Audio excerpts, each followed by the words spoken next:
Welcome to ఆర్ఫే TV news.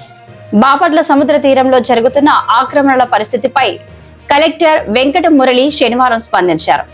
Venture వారు అభివృద్ధిలో భాగంగా పనులు చేస్తున్నట్లు చెప్పారు. జిల్లా ఆర్డీఓలు, తహసీల్దార్, సర్వేయర్లు పరిశీలించారన్నారు. వారి పట్టా ల్యాండ్ అని అన్నారు. పట్టా ల్యాండ్ అయినప్పటికీ కొన్ని నిబంధనలు ఉంటాయని వాటిని అనుసరించి చర్యలు చేపట్టాలని సూచించారు. న్యూస్ లో వచ్చింది సముద్రం ఒడ్డున వాళ్ళు కొన్ని అభివృద్ధి కార్యక్రమాలు అంటే చేస్తున్నారు వాళ్ళ ల్యాండ్ లో అని. దానికి సంబంధించి ఆర్డీఓ, జిల్లా సర్వేయరు, తహసీల్దారు అందరూ కూడా వెళ్ళారు, పరిశీలించారు. అది ప్యూర్లీ వాళ్ళ ప్రైవేట్ పట్టా ల్యాండ్. బట్ అది కూడా పట్టా ల్యాండ్ అయినప్పటికీ పాటించవలసిన నిబంధనల్ని ఖచ్చితంగా పాటించే విధంగా వాళ్ళందరికీ ఇన్స్ట్రక్షన్స్ ఇవ్వడం జరిగింది. చట్ట ప్రకారంగా ముందుకెళ్లడం జరుగుతుంది.